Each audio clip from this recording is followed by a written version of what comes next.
del mes. Gracias por acercaros aquí con esta temperatura. Sé que sois fieles a este proyecto. Y hoy presentamos dentro de la temática que llevamos recorriendo en este año, dentro de la temática, ¿me escucháis? Dentro de la temática funeraria, tenemos este espectacular sarcófago, cual el original se encuentra en la iglesia de Santa Cruz. Aquí tenemos una excelente réplica, tal cual sería la decoración de la parte frontal del sarcófago. Y para esta ponencia tenemos la suerte de contar con dos personas. En primer lugar, Antonio Fernández Ugalde, nuestro director del Museo Histórico Municipal, ya todos le conocéis. Le agradecemos no solo el que esté con nosotros hoy aquí, sino el ayudarnos siempre en cada uno de estos proyectos, en cada una de nuestras actividades aquí en el museo y en muchas ideas que él también nos ofrece para poder dinamizar este museo. Antonio Fernández Ugalde es arqueólogo y licenciado en Prehistoria y Arqueología de la Universidad Autónoma de Madrid en el año 1987 y es director, como bien sabéis, del Museo Histórico Municipal de Écija desde el año 1999. Ha trabajado desde entonces en múltiples campos y periodos, al que corresponden diversas publicaciones nacionales e internacionales. Asimismo, en los años 2007 y 2009 dirigió y fue profesor de los dos cursos de introducción a la conservación y restauración de mosaicos romanos que ha ofrecido hasta la fecha el Instituto Andaluz de Patrimonio Histórico en colaboración con el Colegio de Licenciados de Bellas Artes de Andalucía. Ha sido también, entre 2006 y 2021, docente de varios cursos y másteres interuniversitarios de posgrado de Arqueología y Patrimonio Histórico relacionados con la arqueología y la gestión del patrimonio, como los de Arqueología de la Ciudad de Málaga o Arqueología Urbana de Gestión. Y para el máster interuniversitario andaluz de la Universidad de Huelva o los máster Patrimonio Artístico andaluz de la Universidad de Sevilla o de Arte, Museos y Gestión del Patrimonio Histórico de la Universidad Pablo de Davide. Y entre los años 2009 y 2019 ha sido miembro del equipo de investigación, historiografía y patrimonio andaluz, dirigido por el profesor José Beltrán de la Universidad de Sevilla. Con anterioridad a su llegada a Écija, sus trabajos como arqueólogo de campo tuvieron un especial enfoque en la arqueología de época tanto antigua y visigoda en España y en Italia, periodo al que pertenece precisamente esta publicación.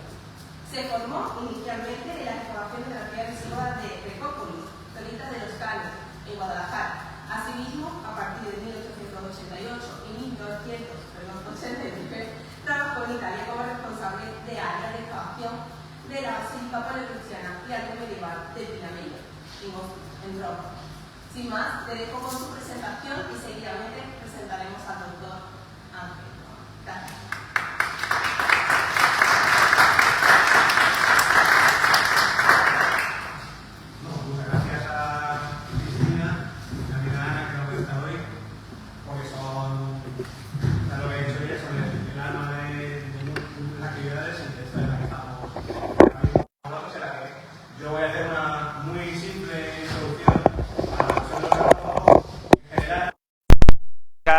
La conferencia importante del día, que es la que va a dar nuestro buen amigo Ángel Urbán, que tiene una propuesta de estudio iconográfico del sarcófago y de datación que es importante, novedosa y todavía poco conocida fuera, yo creo, de los círculos más estrictamente científicos. Aunque la idea original era haber hecho la conferencia en la misma iglesia, delante del altar mayor, no ha podido ser por múltiples razones, entre otras cosas las comuniones, pero tenemos la suerte, como ha dicho Cristina, de contar con esta réplica magnífica que hizo Rafael Armenta, que nos acompaña en su momento, porque este sarcófago fue sometido a una limpieza, estaba muy sucio en su momento, y entonces desde el Laboratorio de Conservación del Museo, hace ya unos cuantos años, pudimos hacer una limpieza completa y aprovechar para documentarlo y para hacer esta réplica, que de momento tenemos aquí, que a lo mejor algún día expondremos, porque la verdad es que es una réplica que hasta que uno la toca no se da cuenta que está hecha de material sintético, de resina de poliuretano o lo que sea. Es lo que tienen las copias que hace Rafael, que son perfectas, casi perfectas. Como decía, yo lo que voy a hacer, para no robarle tiempo y teniendo en cuenta que con el calor que hace esperemos no terminar muy tarde, para no robarle tiempo a Ángel, es hacer una introducción en general a la cuestión de los sarcófagos y terminaré haciendo una pequeña reflexión de lo importante que es esta pieza y lo singular que es en el contexto no solamente de la arqueología de Écija, ni siquiera de la Bética, sino de Hispania en general, porque es una pieza verdaderamente extraordinaria, bastante rara, y para la que hay paralelos que llamamos la arqueología, hay cosas similares, pero con el conjunto de relieves e inscripciones como este mosaico, este sarcófago, salvo que me equivoque y haya alguna novedad reciente, que creo que no, pues verdaderamente es una pieza muy singular.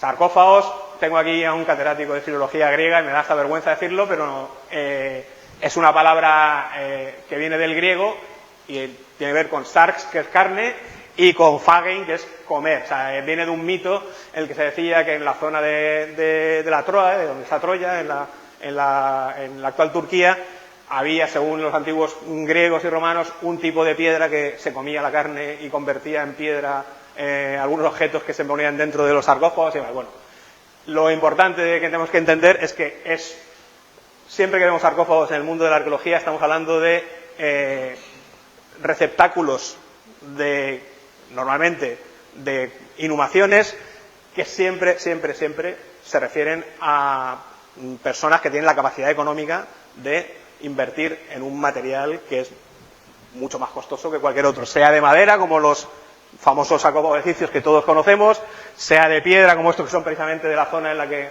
se generó el mito de la palabra sarcófago, en Licia, en la zona de Turquía, de Asia Menor, o sean los famosos sarcófagos helenísticos, que es donde prospera el carácter de este material, porque se va extendiendo los enterramientos de inhumación.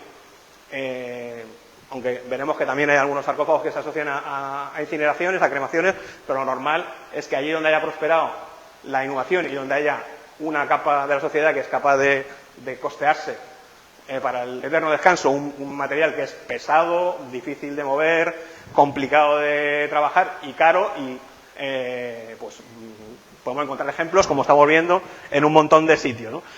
Estos son, digamos, el tipo de sarcófago helenístico que se genera a partir del siglo IV, III antes de Cristo en las zonas helenísticas, sobre todo el Mediterráneo oriental, la inspiración de los sarcófagos romanos y, a fin de cuentas, de un sarcófago tardoantiguo como el que tenemos nosotros.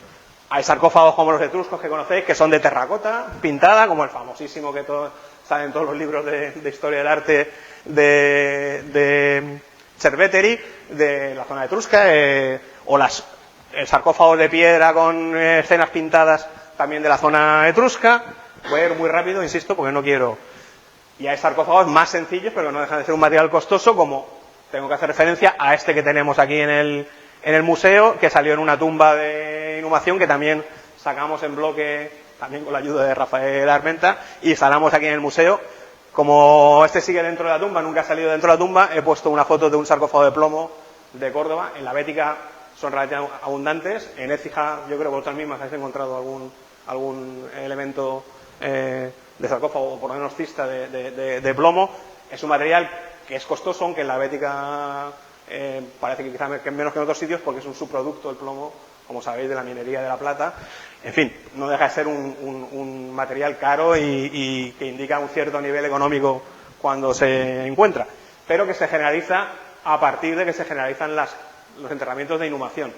En el caso nuestro es a partir del final del siglo II o ya del siglo III en adelante, porque antes lo que tenemos son enterramientos de cremación en pequeñas urnas, con el ajuar y demás. Ya hablando de sarcófagos, lo he dado demasiado rápido, como el nuestro, que tenemos aquí delante y aquí en fotografía, en realidad lo que tenemos es el último vestigio de un tipo de sarcófago de enterramientos que se generalizan a partir del mundo romano, mucho más complejos, con relieves mucho más altos que el nuestro, que tiene un relieve muy plano, lo cual no significa que sea, en mi opinión, ni mejor ni peor. Es la evolución que lleva en general el arte desde el principio de la época romana hasta la tardoantigüedad. Digamos, si hablamos, he puesto ejemplos, la mayoría de ellos de la península ibérica, porque creo que conviene enmarcarlo en el contexto nuestro. Pues estos relieves altos, de escultura ideal, con un estudio anatómico perfecto, con alto relieve, como este que fue reutilizado para un enterramiento medieval, pero que este proviene probablemente de Roma, aunque se encontró aquí en Castilla, y que está en el Museo Arqueológico Nacional, con temas de clásicos. El sarcófago, bueno, este es un ejemplo que hay que ponerlo cuando hablamos de sarcófagos, el Piccolo Ludovisi, que tiene una batalla entre bárbaros y romanos y que está en el Museo de Palacio Altemps en Roma, que se ha reinaugurado hace poco, y este que es una de las cumbres del sarcófago romano, obviamente, el grande Ludovisi, otra batalla entre germanos y romanos, de mediados del siglo III después de Cristo. Una joya, obviamente, de sarcófago, muy barroco, rellenando completamente el espacio, con esculturas de proporciones perfectas y demás. Este es el origen al que va a llegar, simplificando los elementos, aplanando los relieves y trasladándolos a la estética de la tarda antigüedad, el sarcófago que nos ha traído aquí hoy. Este que está en Francia, en el Museo del Louvre, otro sarcófago con el mito de Dionisos y Ariadna, igualmente rellenando el espacio por completo, con figuras, con un trabajo excepcional. Estas son las joyas del mundo del sarcófago. En nuestro periodo y en nuestra zona, el sarcófago de Écija es también una joya, aunque no sea, obviamente, lo mismo, ¿no? Hay un caso muy curioso que no me he podido dejar de traer, este que está aparecido en el Limes germánico, en Holanda, que es un sarcófago. En realidad no es un sarcófago, es una cista, porque aquí no había una inhumación dentro, sino una cremación, y se ha hecho con la decoración por el interior. Esto lo he puesto porque creo que es un ejemplo casi único de un sarcófago que en realidad era para una cremación y que tiene dentro una imagen de la casa romana por dentro, con la imagen de los difuntos en su triclinio, reclinados, y dentro, si os fijáis, las ofrendas funerarias, el depósito del ajuar funerario, y además muy curioso, también del siglo III.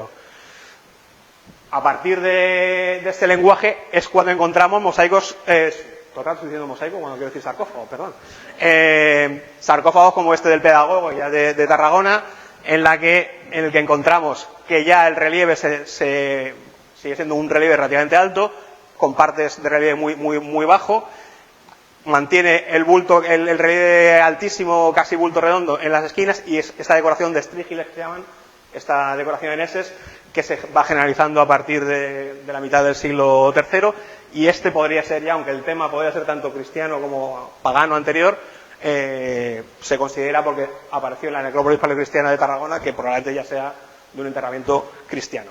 Obviamente, no sé si Ángel hablará del tema, para los cristianos la preservación del cadáver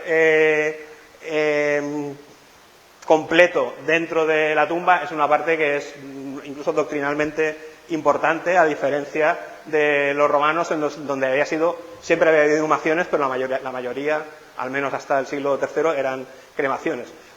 Obviamente los cristianos preservan el cuerpo porque esperan la resurrección de la carne, y normalmente en muchos sitios se ve que hay un cambio justo en el momento de la cristianización hacia el rito de inhumación, que no era el más extendido en el Alto Imperio Romano. Esta decoración de estrígiles la podemos ver mucho más ruda, mucho más vasta en sarcófagos provinciales como este, que es de Évora, en Portugal, que mantiene, digamos, el lenguaje romano, pero ya es mucho más sencillo, mucho más, antes se decía provincial, o estos sarcófagos que algunos incluso pueden ser ya de época cristiana, que mantienen la decoración, los motivos, en el caso de las musas, que vienen de la herencia del paganismo, pero que pueden encontrarse también como el tema del pedagogo, del filósofo que ayuda en el tránsito a la otra vida al difunto, pueden ser también ya correspondientes a necrópolis cristianas. Este seguramente no lo sea, este es de Córdoba y hay que ponerlo porque es muy importante, la huerta de San Rafael, el Brillante, en la que están las puertas del Hades entreabiertas, esperando al difunto, al que un pedagogo, un filósofo, un sabio le aconseja, le ayuda en ese trance último del paso a la otra vida. Y aquí está probablemente la mujer del difunto con una esclava doméstica. Este es también de antes de mediados del siglo III y está en el Alcázar de Córdoba. Es un sarcófago magnífico, como corresponde a la capital de la Bética. Pero al mismo tiempo, aunque yo creo que este sarcófago, tiene que ser más tardío de lo que se ha fechado, este nos pilla cerca, salió entre Casariche y Puente Genil, y ya se empieza a parecer al tipo de relieve y al gusto estético del que tenemos, el que tengo aquí detrás.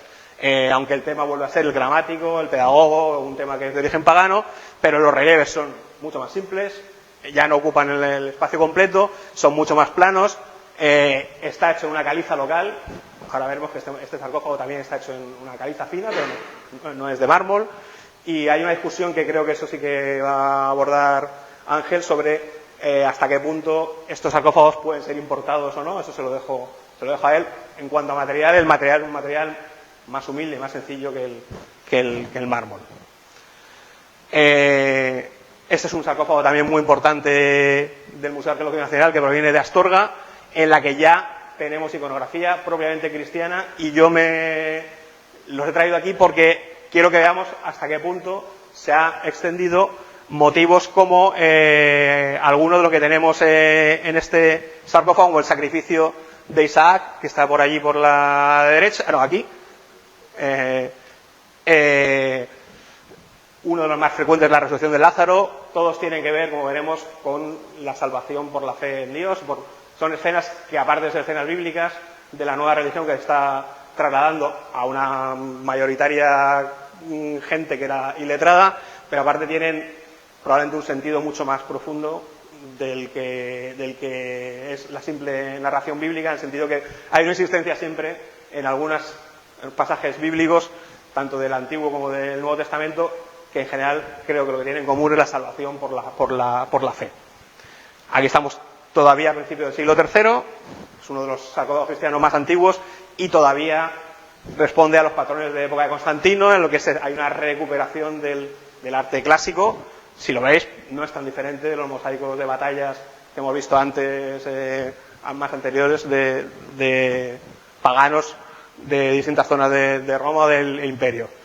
Este también es de Córdoba, de los sarcófagos que llaman de columnas y con arcos, aunque están mutiladas las cabezas, pero también son temas cristianos. Volvemos a ver el sacrificio de Isaac por Abraham, entre otros muchos temas, Adán y Eva otra vez, en fin, un tema que no me quiero extender ahora mucho, pero que se repite bastante. Al mismo tiempo tenemos fechados en las mismas épocas mosaicos mucho más rústicos, como este es un fragmento nada más del frente de un sarcófago también de Córdoba, que el tema es pagano, aunque podría tener también un sentido aprovechado por los cristianos, y que volvemos a ver muy tosco, muy sencillo y con un relieve plano, y es más o menos de la misma época que estamos hablando. O sea que tenemos que entender que en el mismo momento se pueden traer mosaicos o fabricar mosaicos inspirados en los que se hacían en Roma o en otras zonas del Imperio, y en talleres locales o no puede haber un tipo de arte más sencillo, más rústico entre comillas, probablemente también más barato, y probablemente también en materiales locales o en mármoles menos finos. Estos hay que ponerlos porque son ejemplos, los dos sarcófagos que aparecieron en Layos, en Toledo, aunque uno está en la Real Academia de la Historia de Madrid y otro en un museo de Barcelona, y aquí sí que ya vemos una vez más el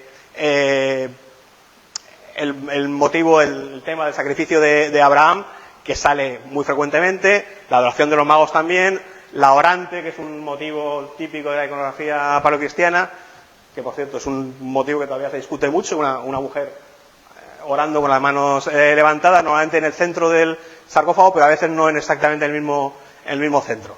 ¿Vale? También estamos hablando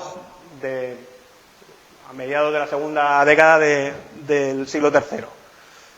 Y este que está muy completo, que es de Jaén, y por eso lo he traído porque está bastante completo, de Molino del Rey, en Martos, que es otro sarcófago de columnas, con arcos y con las escenas, cada una de dos personajes enmarcadas, cada una en un arco de medio punto o un frontón.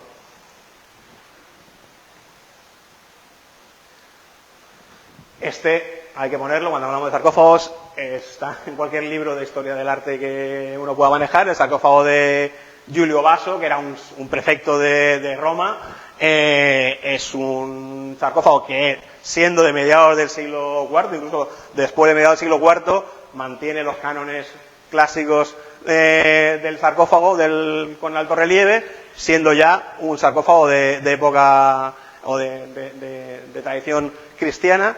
Una vez más vemos el tema del sacrificio de Isaac por Abraham, que es uno de los más frecuentes ahí vemos a Isaac delante del altar, pero tratado con un lenguaje de la escultura clásica, no con un lenguaje simplificado y, digamos, casi llegado al expresionismo como el que tenemos aquí, ¿vale? Este también es de Andalucía, de Berja. Una más, tenemos un montón de escenas de la Biblia que se repiten tanto del Antiguo como del Nuevo Testamento, que se repiten en muchísimos sarcófagos, y es interesante porque está casi completo, pero aquí, si os fijáis, el relieve es mucho más bajo que los que hemos visto ahora mismo, ¿vale? Y este, que también tiene mutiladas las cabezas, que viene de un mausoleo quizás relacionado con la familia imperial en la Vega de Poblanueva, en Toledo. Es muy interesante, y ya es un poco más tardío, es de finales del siglo IV, inicio del siglo V, de época de Teodosio. También está en el Museo Arqueológico Nacional. Me interesa más, a efectos de lo que es el sarcófago llevado ya a la época tardoantigua, este mosaico curiosísimo en iconografía de Quintana Bureba, un pueblo de Burgos, donde hay un llamado taller de Quintana Bureba o de Burgos. Son sarcófagos, como veis, que ya se van pareciendo, se acercan en datación al nuestro, y se parecen mucho en el tipo de tratamiento de los relieves. Este es curiosísimo, no tenemos tiempo de entrar en él, pero hasta que nadie tenía ni idea de lo que era, hasta que un investigador alemán, que también ha estudiado el sarcófago de Écija, se dio cuenta que probablemente esta escena de la escalera es la visión que tuvo Santa Perpetua, que era una mártir de Cartago, que está recogida y que tuvo mucho culto en época tardoantigua, una visión en la que ascendió al cielo por una escalera. Entonces todo tiene que ver seguramente con... Bueno, hay escenas que ni se sabe exactamente lo que son, pero lo interesante es que estamos hablando ya de un arte muchísimo más esquemático, muchísimo más expresionista, pero que seguramente a nosotros nos faltan las claves para entenderlo, pero seguramente la gente de ese momento lo entendía incluso mejor que un sarcófago de lo más complicado que hemos visto de época tardoantigua. Es decir, yo, obviamente, que trabajo mucho en el tema en la época tardoantigua y visigoda, tengo que romper una lanza en el sentido que, si lo comparamos con un gran sarcófago helenístico o romano, pues este mosaico parece que es más tosco, parece que es menos brillante, pero en la práctica lo que está haciendo es transmitir, igual que los otros, un determinado mensaje adaptado al momento, a los circuitos culturales y artísticos de su momento, y en ese sentido este seguramente era un sarcófago que funcionaba muy eficazmente para trasladar el mensaje que quería trasladar en relación, como decíamos, a la salvación por la fe, eligiendo una serie de pasajes bíblicos. Bueno, este es el de antes que os contaba, esta es Santa Perpetua subiendo al cielo por una escalera, el cielo representado por dos estrellitas. En fin, aquí hay un tema que debe tener que ver con la presentación de San José, cuando a San José le comunicaron la providencia que iba a ser el marido de la Virgen María.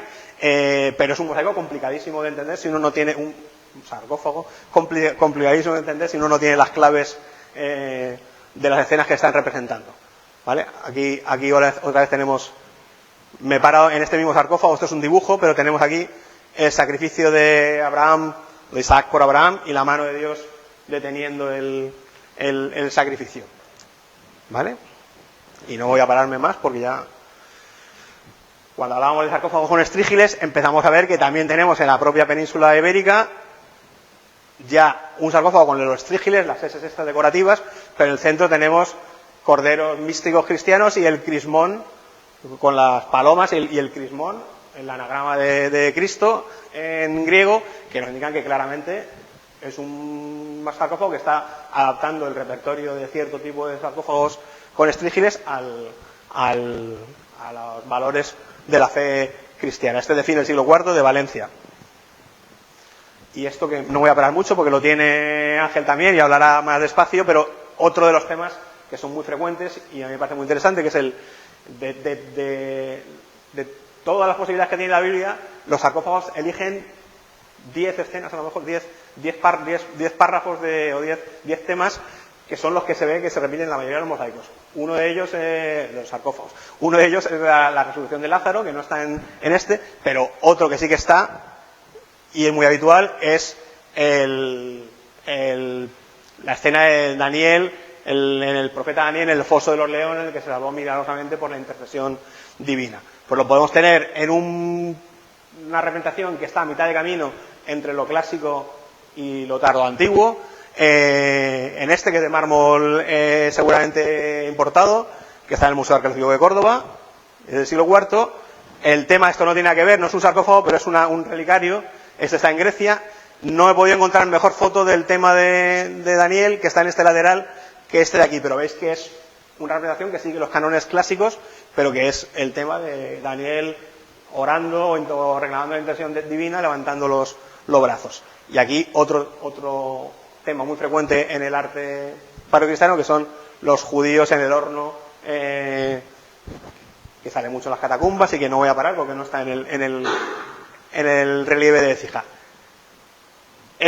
Volviendo a ver lo que tenemos en nuestro entorno más cercano, es de Singilia Barba, de Antequera, y es un fragmento nada más, pero se reconstruye en dibujo como otra escena de Daniel en el foso de los leones, y eso ya empieza a ser bastante parecido, si os fijáis, el de Écija y el de Singilia Barba, el de Antequera.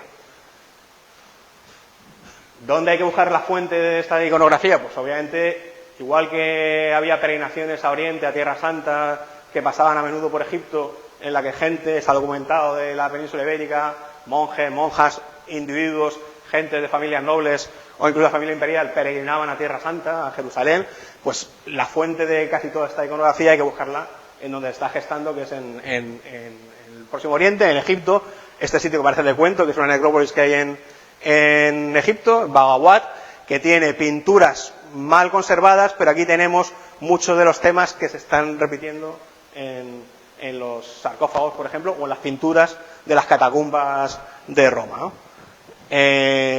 Por ejemplo, está muy mal conservada, pero una vez más tenemos el original de la pintura de Daniel en el foso de los leones. Esto es una acuarela hecha por un investigador que la encontró algo mejor de lo que estaba, pero vamos, ya estaba bastante perdida. Estamos hablando del siglo IV al VI, no está muy claro. La iglesia del siglo V, en fin, podría ser casi coetáneo a nuestro sarcófago. Muy curioso porque si nos parece que esto es simplificado, imaginaos esto que está en la propia Tierra Santa, en Israel, un relieve de Daniel y dos leones que es completamente ya expresionista.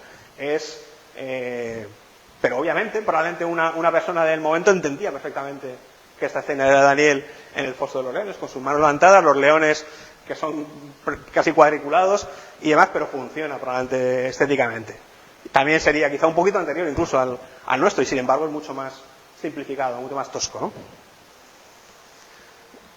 En el mismo momento tenemos gente que sigue utilizando sarcófagos que están inspirados en la antigüedad clásica y que tienen el mismo lenguaje y son coetáneos.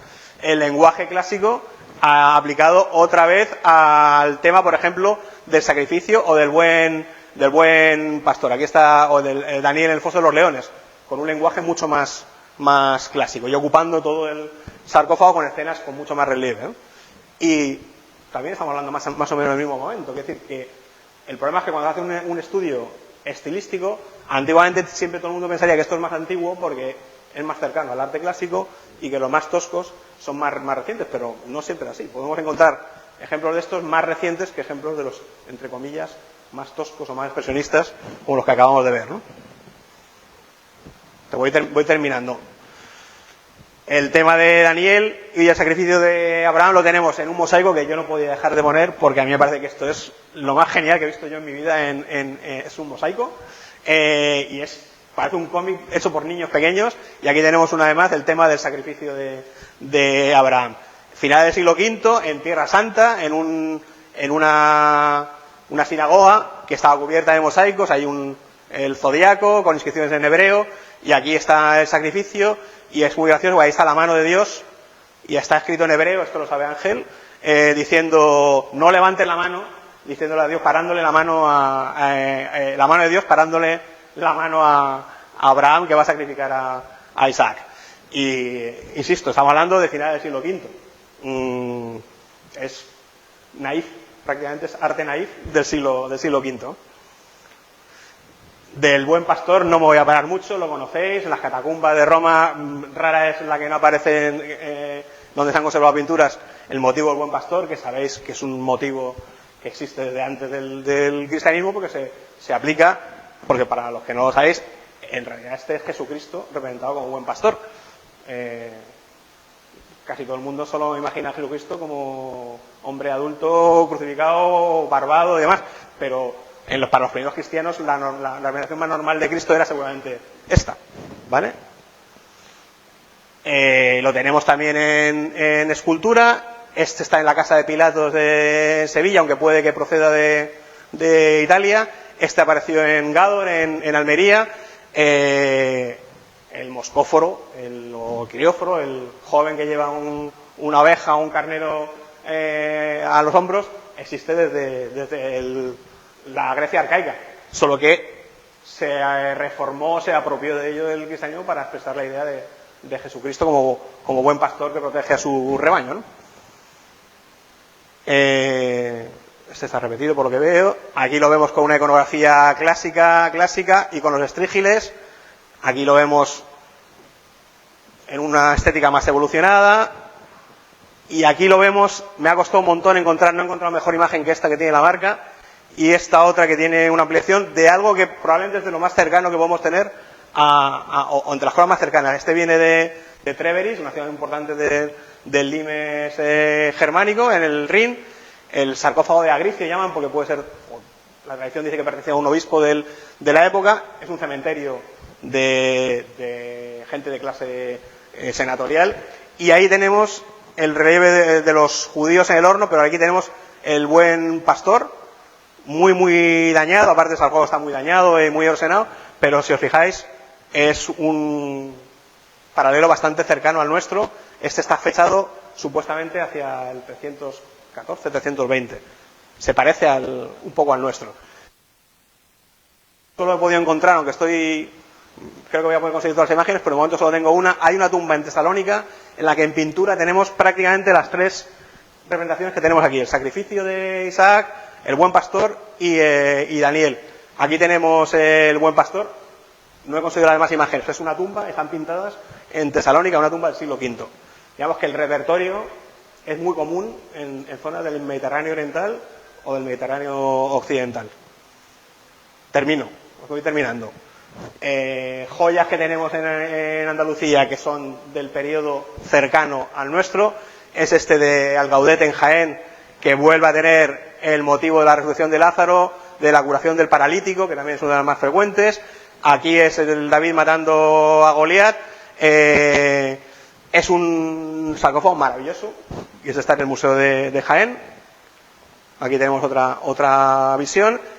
Y lo que quiero que nos fijemos es en que el tratamiento del frente del sarcófago, aquí solo se ha conservado está recortado, digamos. El nuestro, aunque aquí está recortado, pero el sarcófago ahora vamos a verlo, está completo en Santa Cruz. Es muy parecido. Y también muy parecido este de Espiel en Córdoba, el de la Simorra que llaman, que no está claro quiénes sean, parecen personajes importantes, vestidos con togas o con clámides, que son vestimenta de altos funcionarios. Ese está también en el Museo de Córdoba y también es del siglo VI, o sea que está cercano seguramente al nuestro. Y los que algunos llaman visigodos, porque lo que tiene decoraciones geométricas un poco toscas en acabado, como estos que también os he traído porque son cercanos. Bueno, no hay muchos de este momento, es que verdaderamente del sarcófagos como el nuestro hay muy poquitos, son de Arjonilla, de las Herrerías, y son del siglo VI o quizá ya del VII. Y tienen estas decoraciones de ondas y de sogueados típicos de las iglesias visigodas. Este es muy importante porque salió hace menos de un año. Ahí tenemos fotos de la excavación en la villa de los Villaricos en Bula. Salió en julio del año 91. O sea, buscando novedades recientes he encontrado esta. Sería un sarcófago de tipo visigodo, entre comillas, o sea, con esta decoración, digamos, geométrica o vegetal, pero con un crismón también invertido, con el omega y el alfa. Y aquí está durante la excavación, que insisto, es de julio del 21. Termino ya de verdad, y dejo a Ángel, que es el que va a contar lo importante del día. Nos estamos moviendo en un momento en que el imperio está dividido entre Oriente y Occidente. El Oriente lo vemos aquí marcado. De hecho, el centro político del imperio en este momento ya está en Constantinopla, y digamos que, y además la Tierra Santa, de la que proceden la mayoría de las inspiraciones del arte de la época, está bajo el dominio de los emperadores de Bizancio, de Constantinopla, y en el que el Mediterráneo oriental está dividido en los reinos germánicos, los visigodos, aunque últimamente ya se habla solo de tarda antigüedad, pero aquí había un reino visigodo, los suevos o los vándalos en Cerdeña, Córcega y el norte de África, o los ostrogodos en Italia, etcétera. Es el momento en el que seguramente tenemos que enmarcar nuestro sarcófago, el momento en el que el centro del imperio, el centro del imperio está en Constantinopla. Ya no está tan cerca como Roma, aunque Roma sigue teniendo obviamente una cierta importancia, pero digamos que ahora mismo la decisión importante están tomando en Bizancio. Sobre el hallazgo sabemos muy poco, porque además lo que hay es muy poco. Yo no sé si vas a hablar tú de esto del hallazgo, y te lo dejo a ti o lo cuento. Vale.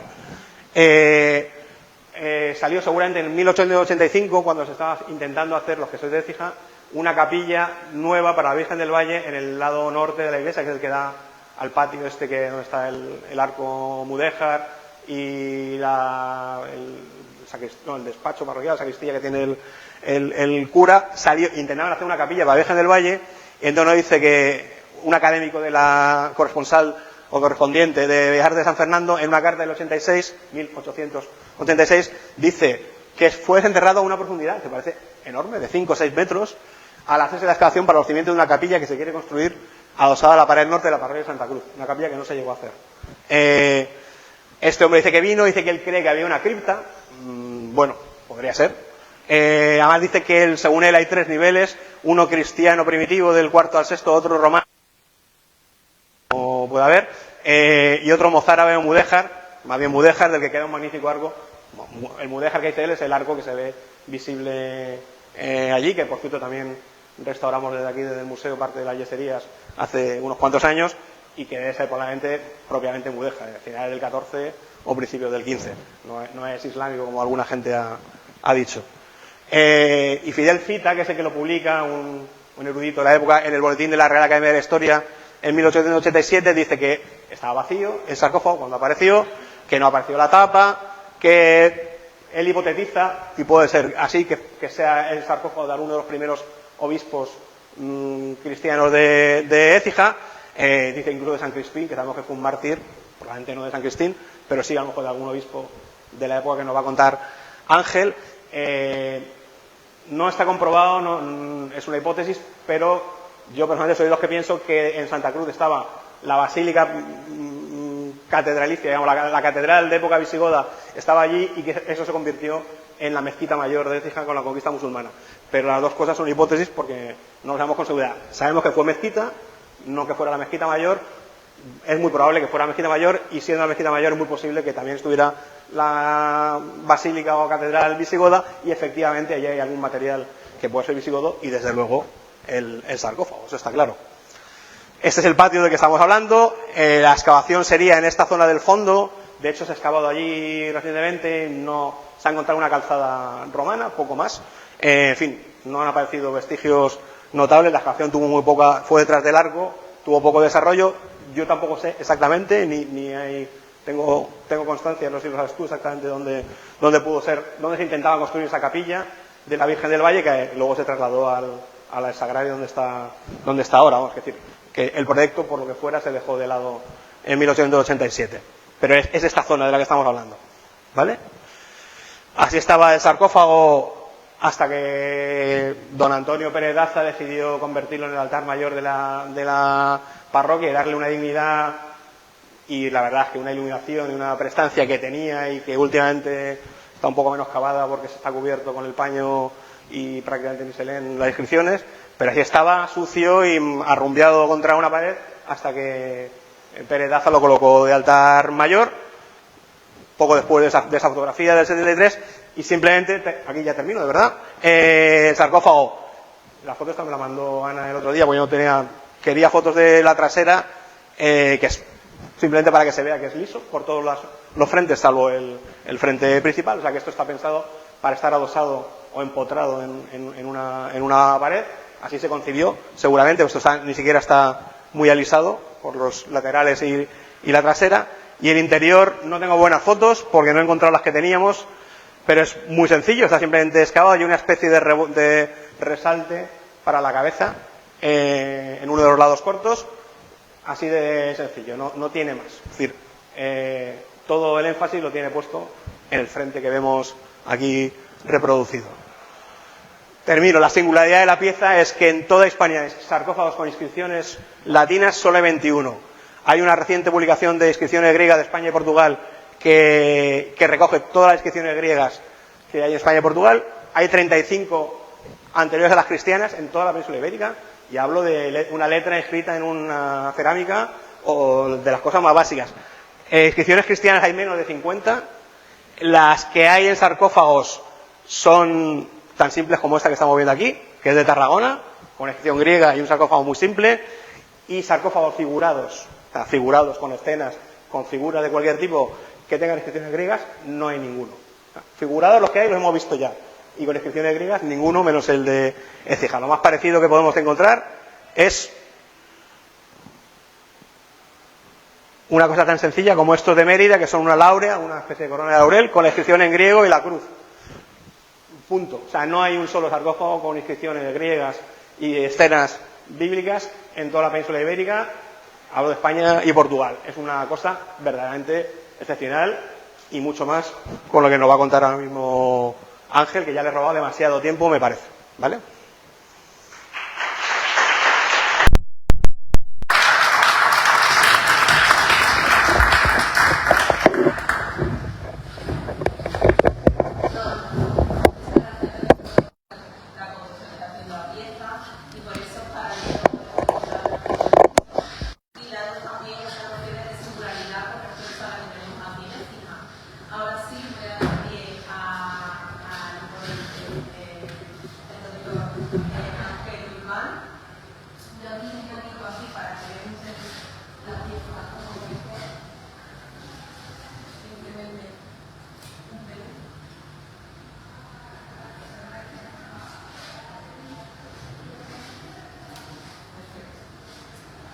El doctor Ángel Urbán, le agradecemos especialmente, además gracias a través de Antonio de conocerle,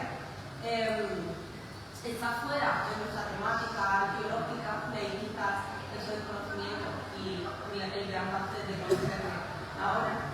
Y hoy, como les digo, estamos encantados de verlo con nosotros, porque es un gran especialista y ahora les voy a comentar en este papel. El doctor Ángel Urbán se licenció en 1967 en Teología por la Universidad Gregoriana de Roma y 3 años después lo hizo en Ciencia Bíblica por el Instituto Bíblico de la misma ciudad, año en el que comenzó la docencia y una actividad que no abandonó. Tras esto, en el año 1985 tiene la licenciatura de Filología Bíblica Trilingüe por la Universidad Complutense de Madrid, donde 9 meses más tarde de su tesis doctoral en origen del poder y el texto de Juan de Figueroa. Estudios de Juan de Figueroa, análisis del texto, tradición e interpretación hasta nuestros días. En 1986 comienza su actividad académica en la Universidad de Córdoba, que cesó el pasado 30 de septiembre de 2013, aunque continúa su presencia como profesor emérito. En esta universidad ejerció como catedrático de Filología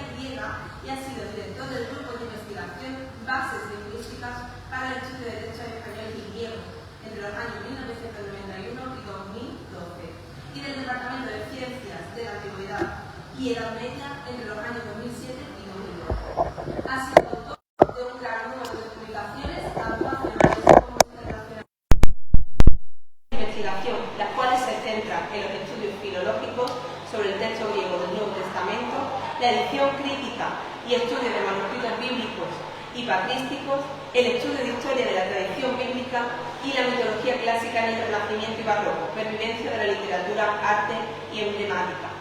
Le pido disculpas por una breve síntesis de su currículum, que es muy extenso, pero no podíamos desarrollar más aquí, pero vamos, les invito a que vean su currículum porque es verdaderamente extraordinario. Muchísimas gracias, Ángel, por acompañarnos y les dejo con él.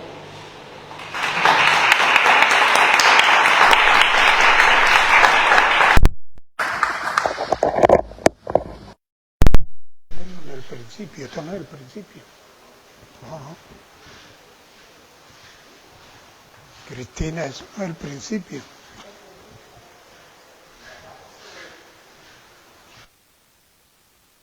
¿Quién mete esto aquí?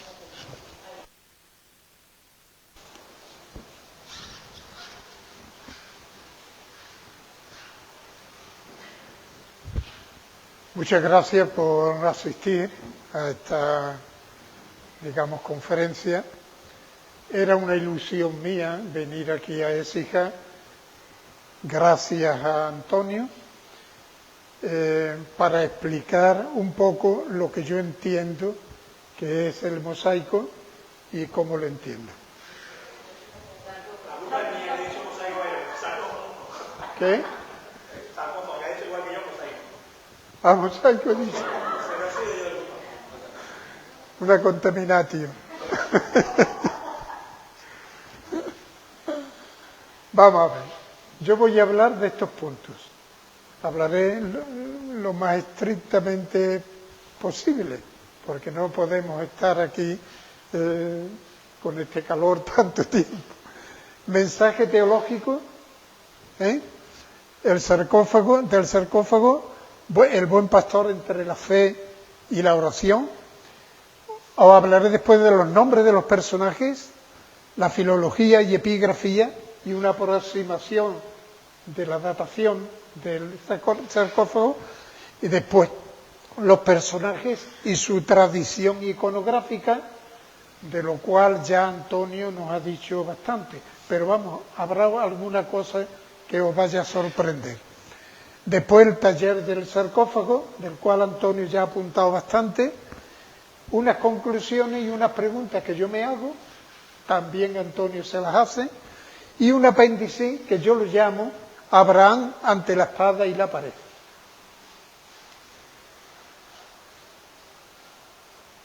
No pertenece al sarcófago, pero sí es, digamos, una guinda que yo quiero ponerle a todo este discurso que vamos a tener. Ya verán ustedes de lo que trata.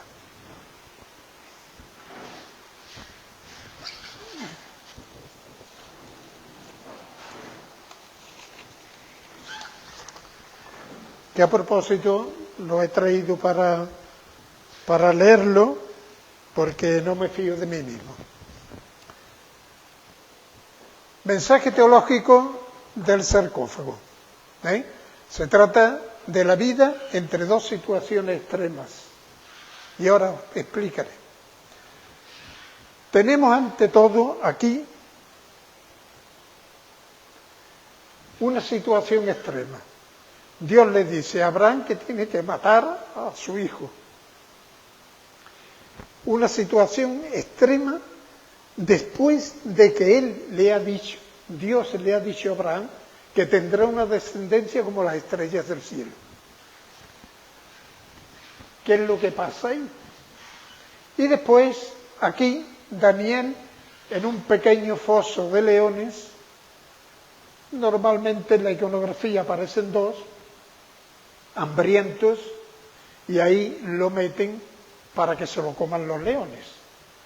Dos situaciones extremas de la muerte, pero en el centro está el buen pastor.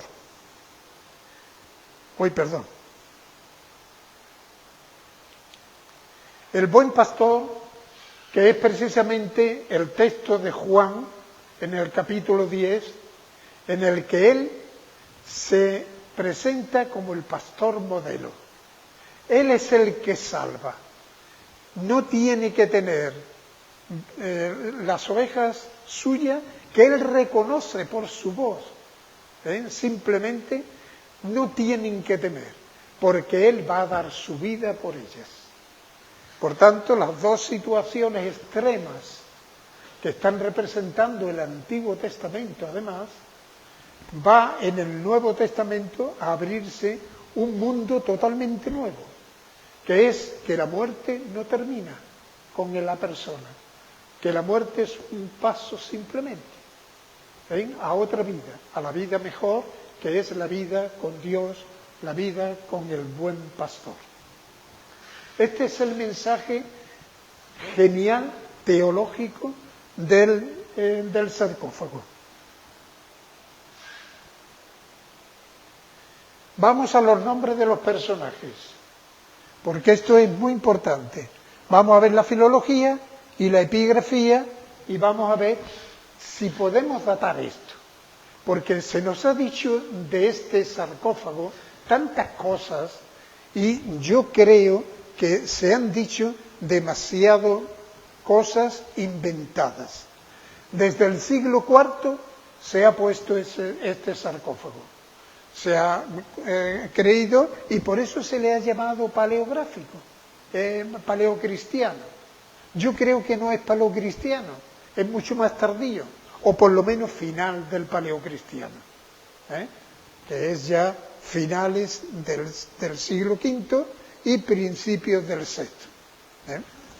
Pero esto es lo importante. Nos dan algunos datos, los nombres de los personajes y la epigrafía que ahí hay, es decir, la caligrafía en la piedra. ¿Nos pueden decir algo? ¿Nos pueden decir que pertenece a esta época o a otra? Yo creo que sí. Vamos para adelante. Los nombres. Primera escena. Abraham e Isaac. Aquí tienen ustedes eso es. Aquí tienen ustedes algo que es importante. No dice Abraham, pero sí lo dice. ¿Por qué? Porque aquí hay un trazo en la última A que viene de los manuscritos bíblicos, fundamentalmente, en el término de una línea. Hay una línea, hay una palabra que termina en N o en M y se le pone un trazo arriba porque ya no cabe. O sencillamente para que quede ajustado dentro de las líneas de un manuscrito. Eso pasa a la epigrafía. Pero pasa a la epigrafía yo el primer ejemplo que lo veo aquí. Después sí, en época bizantina, pero aquí no, por lo menos en estos datos que nosotros tenemos, como es la piedra, no lo sabemos. Y entonces tenemos a Abraham, importantísimo para nosotros.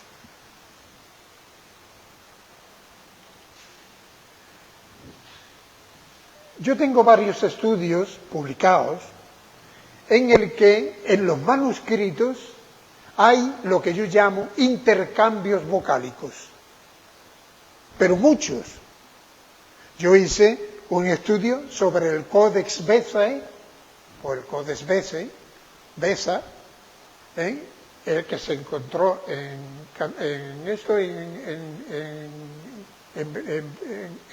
Cantabriensis, es decir, ¿cómo se diría? No, Cantabria no. Es la antigua catedral, digamos, de Londres. ¿Cómo? Canterbury, donde asesinaron ahí a... En fin. Bien, pues yo he hecho un estudio de todo el manuscrito, empezando por Mateo, después Marcos, Lucas, Juan y los Hechos de los Apóstoles.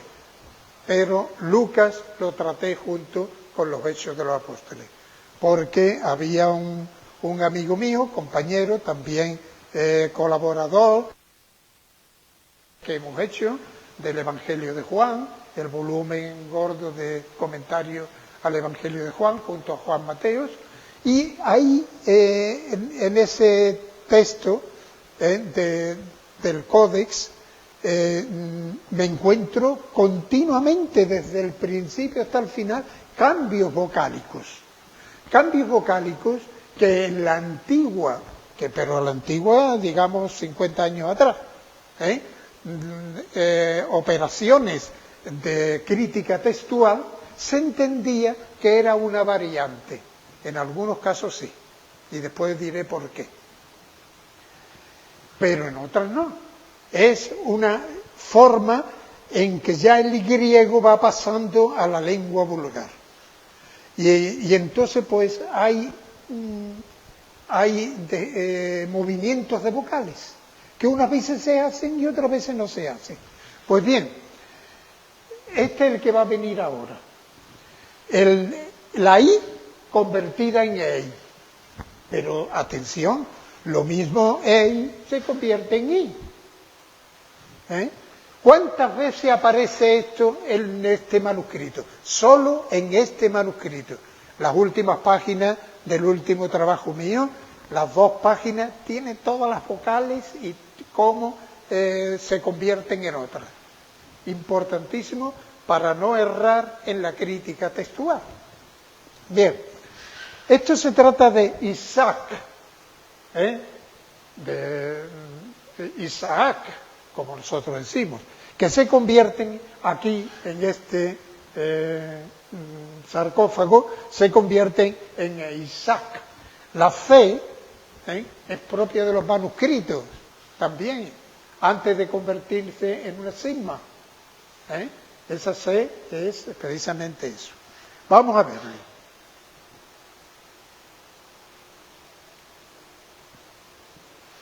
¿Ven ustedes? Isaac.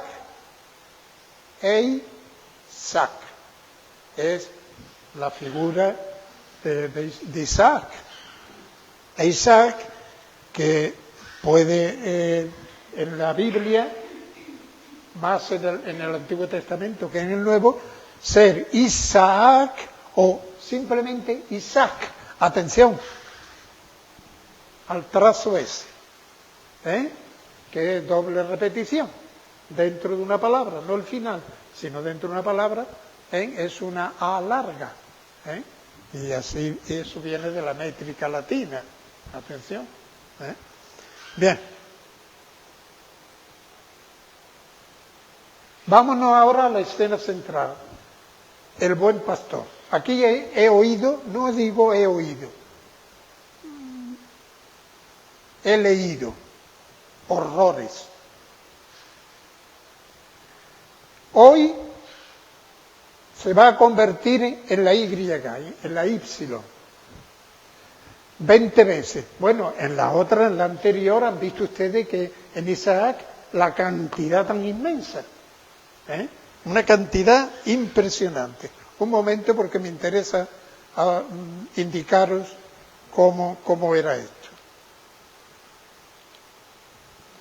1539 veces el cambio de I en EI. Es una barbaridad en un libro. Y más 45 que para mí son dudosas.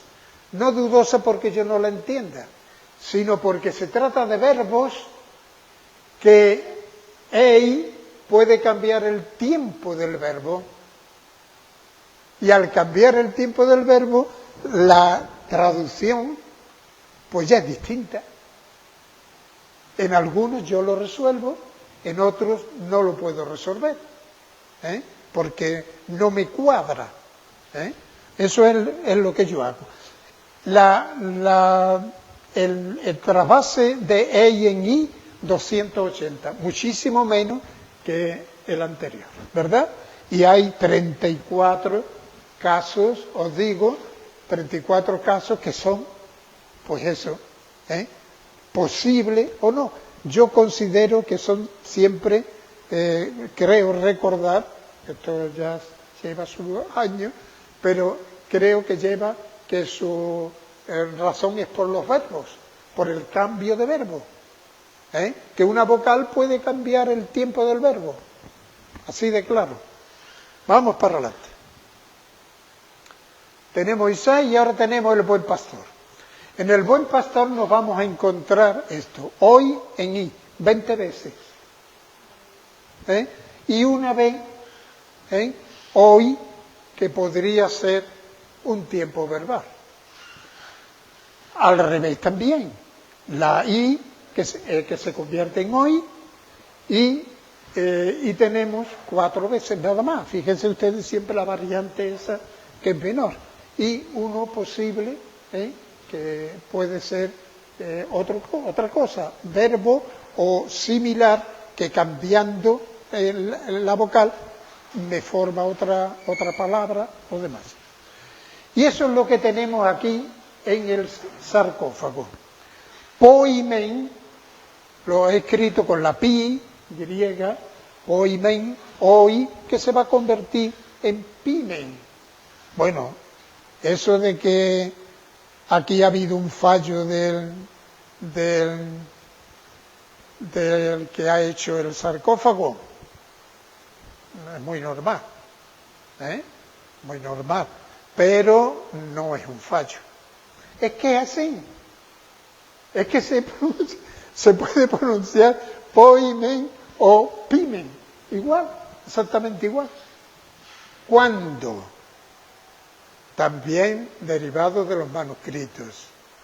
Mitad del siglo, tenemos el Codex Bezae, que es un codex que algunos lo retrasan a finales del IV y primera mitad del V, otro incluso mucho más abajo, mucho más, es decir, ya en la segunda mitad del siglo V, pero del escrito a la piedra, allí pasan años, pasan años y lecturas de los manuscritos bíblicos. Y entonces aquí lo tenemos, pi, men, la N al final. Porque no ha cabido ahí, bueno, pues le ha dado hueco en la otra parte. Significa pastor. Pero yo me maravillo fundamentalmente de las letras. Yo me maravillo de esta M, que es bizantina. Eso está clarísimo. Y además, bizantina culta. Es decir, que aquí no es que ha habido un fallo. Yo cada vez que paso en Córdoba, junto a la plaza de Cristóbal Faroles, hay una poesía de Mario López, de Bujalance, a ese monumento, a la plaza del Cristóbal Faroles. Y hay un fallo, que ahora mismo no me acuerdo cuál es, pero si ustedes pasan, mírenlo porque hay un fallo. Y nadie se ha dado cuenta, pero es la poca de esta que tenemos muchas veces. Asistieron mi hermano, un hermano mío y una hermana mía, asistieron cuando iba Trigo, el alcalde Trigo, a abrir la cara, una estatua, una cara de Cárdenas, el de México, que había acogido tanta gente en el exilio y demás. Y entonces era muy lógico que le pusieran junto a la Sanidad, allí en ese trozo donde está Cortefiel, que le pusieran esto. Bien. ¿Qué pasó? Que cuando abrieron el velo, allí estaba el hijo. Yo mandé a mis hermanos, porque yo tenía clase y yo quería que fuera por si el nieto, que había estudiado conmigo en Roma, y era muy amigo mío, y es muy amigo mío, que le diera saludo y cómo nos podríamos ver. Bueno, ¿cuál es la sorpresa? Que cuando le quitan el velo, el hijo de Cárdenas dijo, este no es mi padre. Es decir, que eso pasa cuando hay descuido de verdad. Bien, vamos para adelante. Bueno, al otro día en el periódico vino Manolete con su gorro y todo eso, descubriendo y dice, aquí está Cárdenas. Bueno, aquí tenemos Pimen, que lo ven ustedes muy claramente, ¿verdad? Una figura central, como es natural. Intercambio vocálico, porque es que ya Daniel no lo tiene. Daniel es tal cual, no hay variación ninguna en Daniel. Y entonces aquí tienen ustedes esto que hemos tenido aquí. Poimen y Isaac, e Isaac. Es decir, esto es una pequeña variante de esto, simplemente para recuerdo, ¿no? Bien, tercera escena, Daniel en el foso de los leones. Aquí tenemos Daniel. Hay muchos nombres de personas, yo tengo amigos, le dicen Dani es mi fuerza, y él, Dios, en la Biblia. Y está muy bien estructurado. Daniel, mi fuerza es Dios. Bien, esto es lo que tenemos aquí. Bien, esto marca, como ven ustedes, como un foso, como si fuera un foso. Vamos para adelante. ¿Ven ustedes? Daniel. Bien. Si ustedes comparan, no he querido abundar en epigrafía griega bizantina, pero aquí se encuentran ustedes los trazos de la delta, de la épsilon exactamente igual, y la alfa con un de estos hasta aquí arriba. Es lo que hay, lo que yo decía, esto es de época bizantina.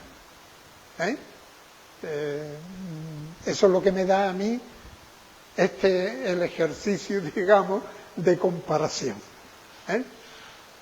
Vamos a ver, los personajes y su tradición iconográfica, de lo cual ya Antonio nos ha hablado y muy bien, y me alegro, lo pasaremos muy rápido. Vamos a ver la tradición. Estos personajes están aquí y tienen una tradición o no.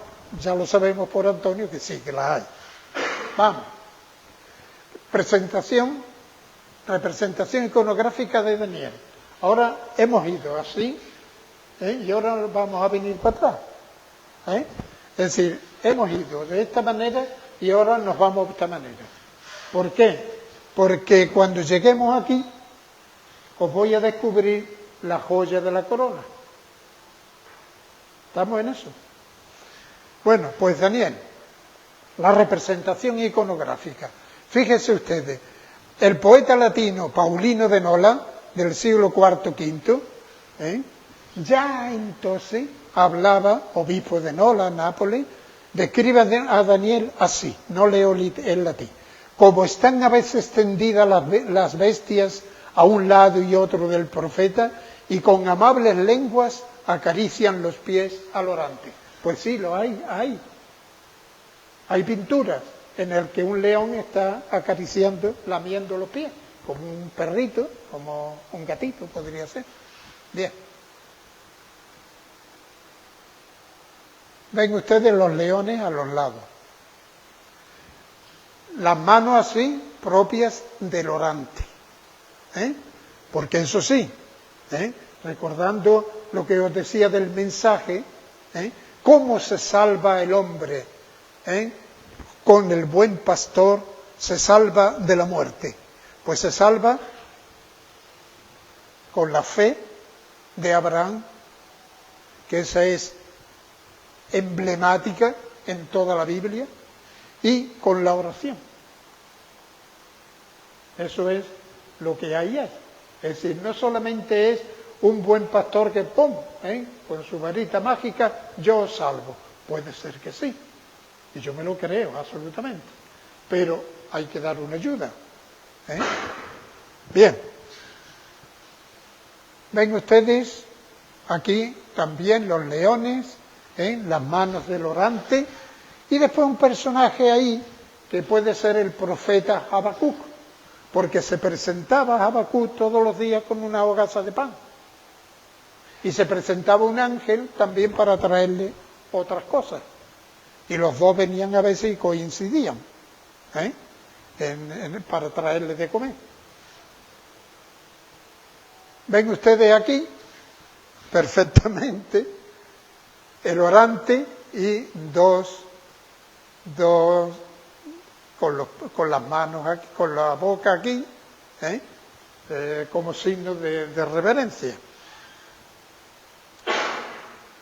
Aquí exactamente, esto es un mosaico del monasterio de Usios, en Grecia, del siglo IX ya, pero es lo mismo.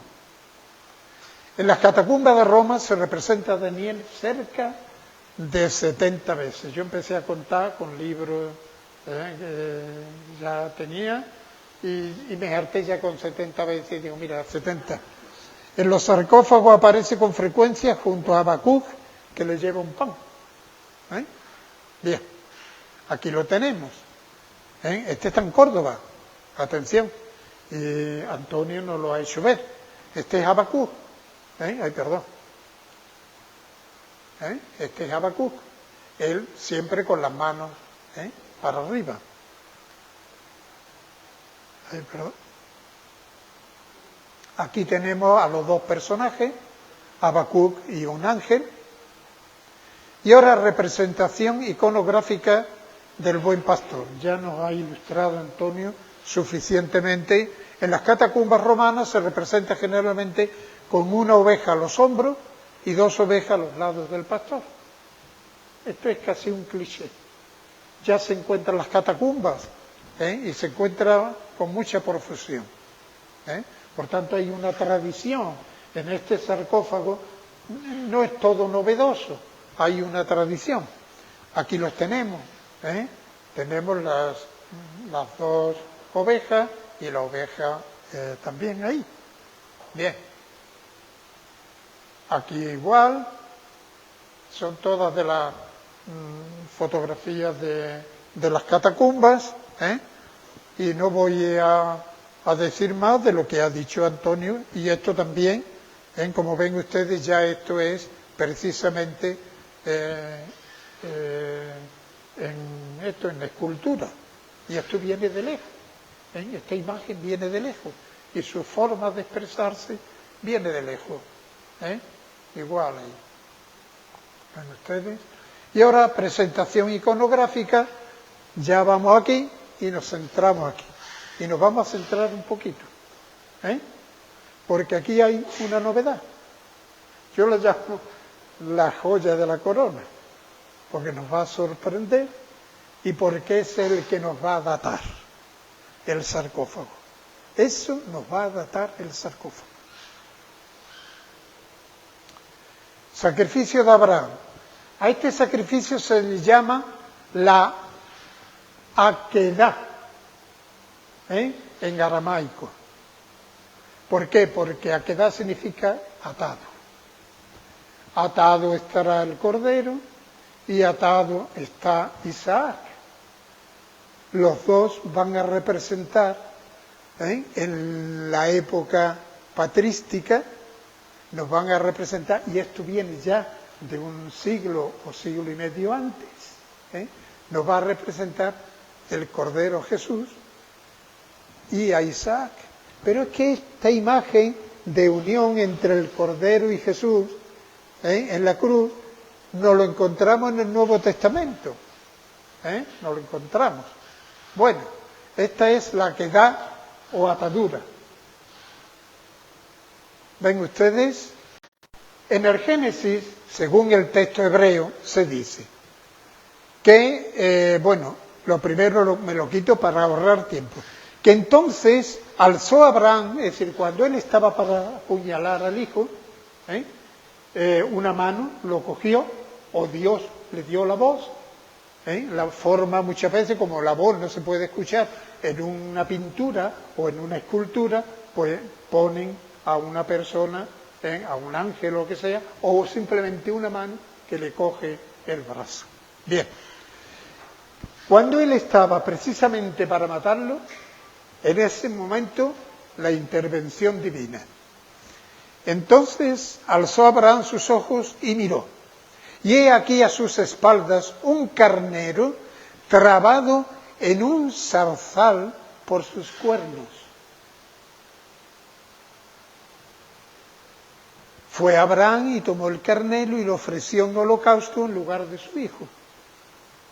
Es decir, Dios, la providencia, le había puesto ese cordero para que se diera cuenta de que aquello había sido una prueba, simplemente.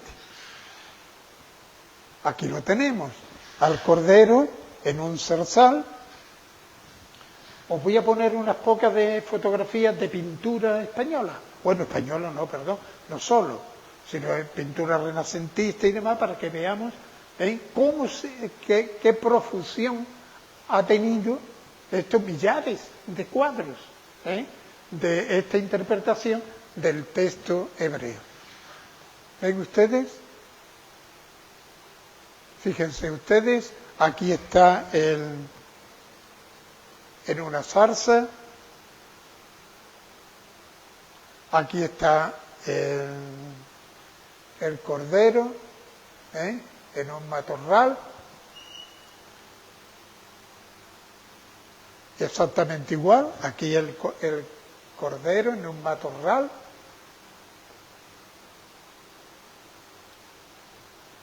un cuadro igual, van a ver ustedes, otro igual, aquí perfectamente, que se ha trabado ahí en las ramas. Ahora veremos. Ahí tenemos el cordero, aquí tenemos el cordero también, de esta parte, exactamente igual, ahí. Fíjense ustedes qué curioso, el cordero frente a Isaac, frente a frente, aquel que va a trazar el paralelismo, y ahí una zarza. Aquí tenemos igual.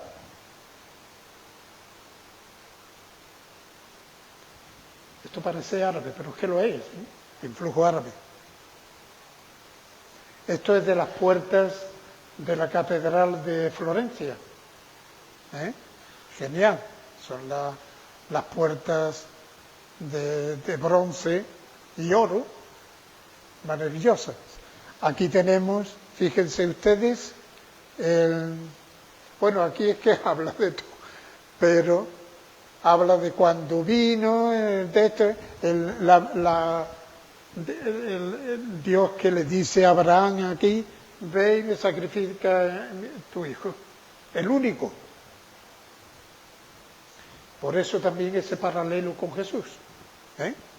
Ve y me sacrifica. Después de que le ha dicho tu descendencia, y él ya viejo, que le costó bastante tener a Isaac, y sobre todo por la avanzada edad de la mujer. Bien, y ahí lo tenemos. Ay, perdón. Bueno, se nos ha escapado. Aquí lo tenemos.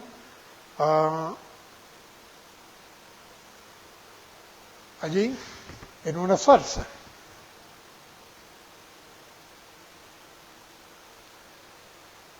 ¿Cómo se representa ahí el sacrificio de Isaac, Abraham, Isaac? En el Génesis se dice esto que hemos oído ahora, ¿no? Bien. ¿Corresponde eso a lo que dice el texto hebreo? que es la fuente bíblica de la que ya partirán todas las traducciones y todo. No, aquí no hay nada de zarza. Aquí hay la intervención de alguien que la ha atado a los cuernos, junto a un árbol, porque ¿a dónde lo va a atar? Tendrá que buscar un soporte para atarlo. Esta es la joya de la corona, de nuestro sarcófago, este de aquí de Écija. No lo encontraremos en España en ninguna parte, hasta ahora.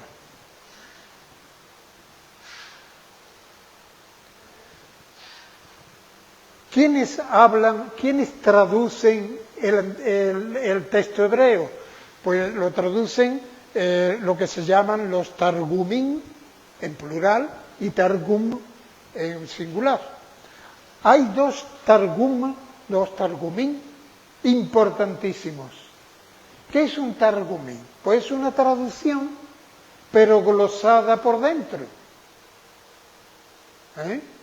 Glosada, es decir, se va diciendo, Abraham levantó sus ojos, el Neófiti. Este está en la Biblioteca Vaticana. Abraham levantó sus ojos y vio, he aquí, un carnero entre los árboles. Aquí nada de zarza, enredado entre los árboles. Claro, la palabra enredado es la que da pie a que tiene que hacer una zarza. Porque un árbol, ¿cómo va a detener un carnero? ¿No? Bien, el Targum Onkelos, que está en el British Museum. Alzó Abraham sus ojos, tras estas palabras, lo que está entre paréntesis es que no está. Y vio, y he aquí un carnero retenido en la zarza por sus cuernos. Este se aproxima al texto hebreo. Vamos para adelante.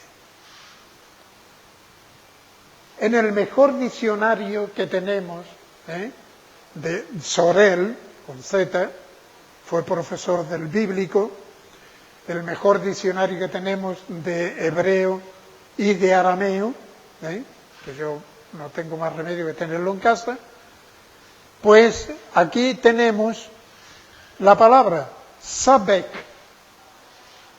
Sabek. ¿Quién entiende eso? Bueno, ¿por qué significa eso? Pues significa rami inter se perplexi, es decir, ramos que se cruzan. Pueden cruzarse los árboles también. Y ya eso ha dado pie a fíjense ustedes que esta palabra en Isaías 9:17 y 10:39 es precisamente la lengua del mentiroso.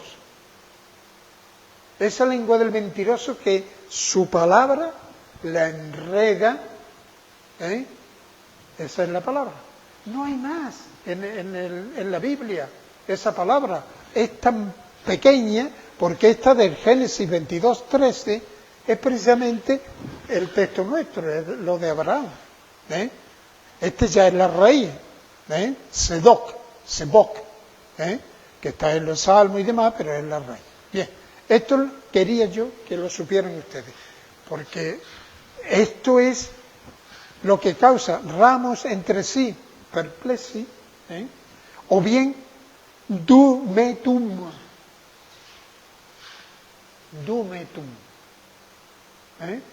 que es precisamente un árbol que eche ramas, no tiene que ser por abajo, sino por arriba, ramas que se entrecruzan. Bien, una parra, se aplica a las parras, por ejemplo, también. Bien. Texto del Génesis en los 70 lo he escrito así, porque también se dice Septuaginta, es la traducción griega del texto hebreo. Lo tenemos en español, ya lo tenemos en inglés, lo tenemos en alemán, lo tenemos en todas las lenguas.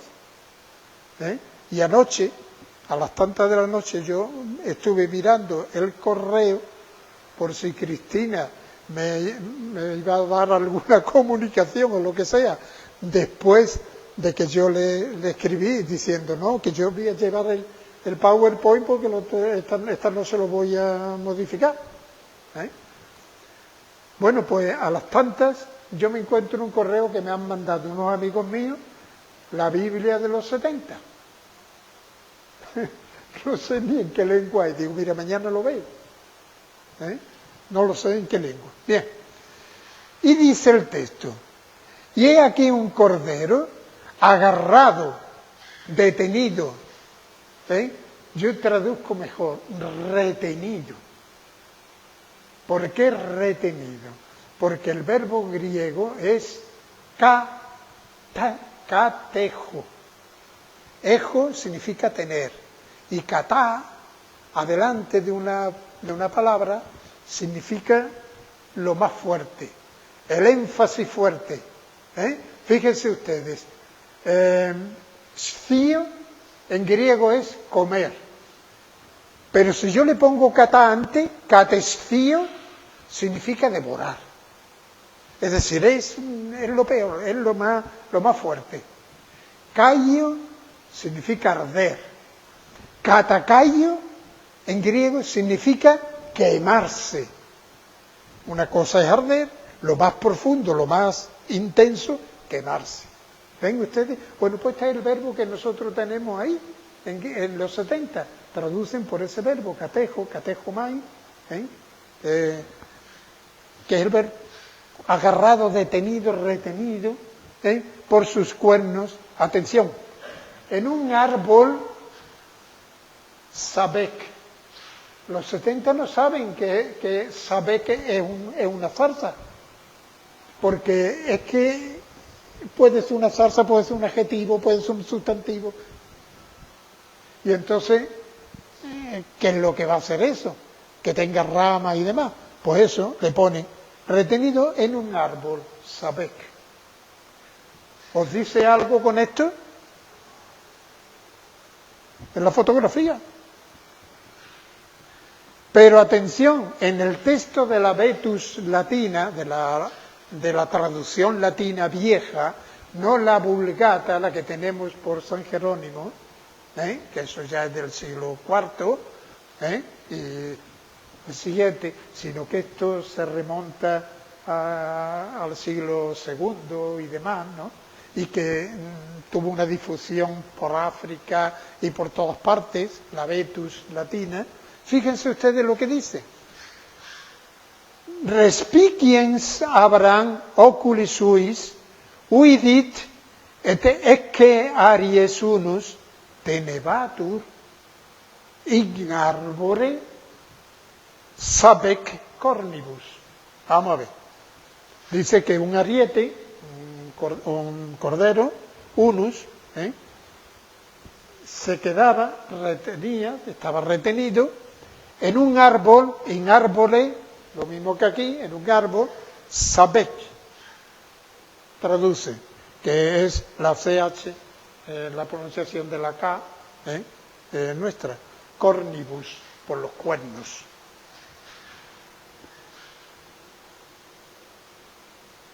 Hay una tradición, como ustedes ven, del texto de los 70, pues este texto lo tenemos aquí en España, atención, esto es así, aquí, y solo aquí. Y me encantaría ver otro texto, otra cosa, una epigrafía, una pintura, yo qué sé. Me encantaría, porque claro, modificaría, pero eso es lo de menos, modificar la fecha y demás, es lo de menos. Lo importante es llegar, aproximarse. Pues bien, un testimonio, además del sarcófago de Écija, lo encontramos en otro sarcófago, que está fragmentado y solo es una placa que se conserva en Estambul, en Constantinopla, siglo VI. Pero es que todos los ejemplos que vamos a encontrar son siglo VI para adelante. Todos. Bueno, pues fíjense ustedes, no es un taller del mármol o de la piedra arenisca para hacer el, el sarcófago, sino que es una placa que después ponían aquí.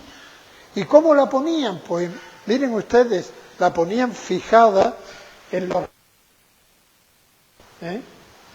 entraba y quedaba ahí la placa. Bueno, por ahora vamos a ver la placa. Abraham vio un carnero, ¿esto qué es? Atención. Los padres de la Iglesia, ya antes de este siglo VI, ya hablan, por ejemplo, porque ellos tienen la traducción siríaca de la Biblia, en la cual, yo no la he puesto aquí, me he olvidado, pero en la cual ya se habla de que estaba retenido en un árbol. Y esa palabra en griego se puede traducir por retenido, atado, según los contextos, claro. Si es de una zarza, pues será enredado. Si es retenido en donde sea, pues será que puede pasar, etcétera. Bien, eso depende de los contextos. Esto es de San Efrén de Nísibis, en su comentario al Génesis, y dice: la montaña soltó al árbol. Es un poeta, es un poeta San Efrén, tiene muchísimos himnos. La montaña soltó al árbol y el árbol al carnero, para que en el carnero que colgaba del árbol, después lo veremos. Esto es del siglo III o IV. Bueno, San Efrén es del IV, principio del IV, pero lo veremos mucho más para allá, colgado. El cordero. Quedaba prefigurado, dice, y que sirvió de sacrificio por el hijo de Abraham, quedara prefigurado el día de aquel que sería colgado de un madero como el carnero y probaría la muerte por el mundo entero. Fíjese usted qué maravilla de interpretación, de conectar los textos, que también lo veremos ahora. Todo esto sucedió como figura de la cruz. De ahí que también Cristo dijera a los judíos: vuestro padre Abraham estaba jubiloso al ver un día, y lo vio, y cómo se alegró al verlo. Esto lo dice Jesús precisamente, hablando de la muerte de Jesús. Abraham ya lo veía. ¿Cómo pudo verlo si vivió mucho tiempo antes? Este es el texto de San Efrén. Dice: por la figura, por la sombra. Claro, esta gente por el símbolo, la figura, la sombra y demás. Bien. Ahí tienen ustedes la joya de la corona de aquí de Écija. Por si no la han visto antes, que sepan ustedes que tenemos una joya aquí. Importantísimo para la historia, para la interpretación del texto, importantísimo para la datación.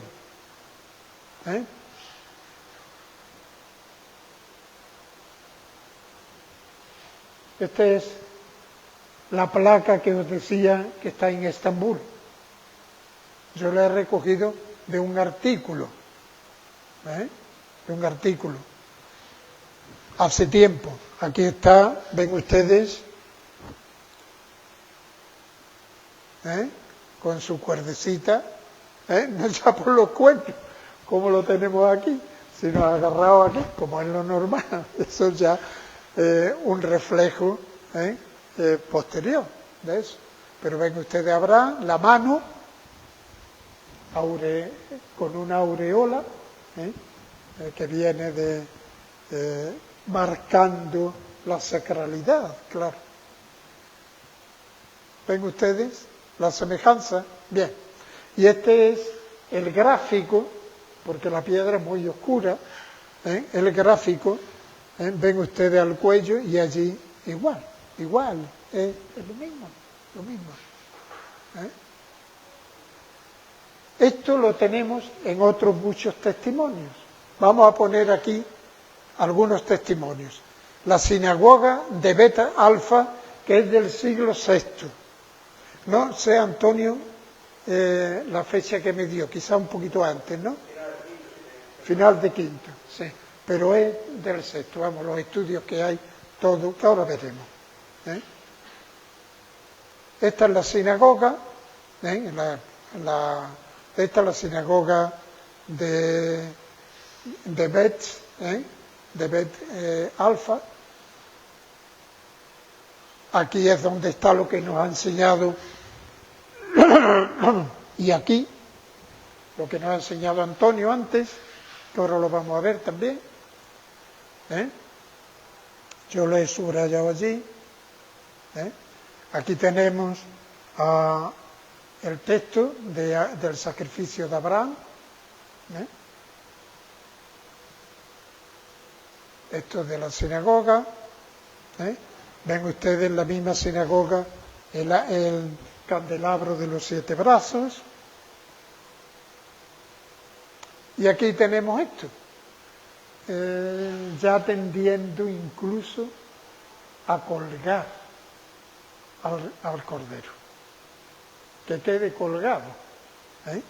Pero claro, aquí, como es una especie de naif, como decía Antonio, pues podemos ponerlo así. Yo tengo unos amigos frente a casa en mi pueblo, que el chico tenía que pintar un perro y lo pintó con las patas para arriba. ¿Por qué? Pues su mentalidad naif todavía, porque era chico, ¿no? Bueno, pues aquí lo tenemos. Lo ven ustedes mejor aquí, ¿verdad? Aquí colgado, la cuerda y demás. Pues si esto no es una joya, lo que nosotros tenemos aquí en Écija, habrá, claro que sí, muchas más joyas, y las hay. Algunos testimonios posteriores al siglo VI. El manuscrito iluminado es mucho más posterior. Naturalmente, este manuscrito es del 1380-1390. Aquí lo tenemos, pues lo vamos a ver ahora mejor. Ahí tenemos al corderito, pero lo van a ver.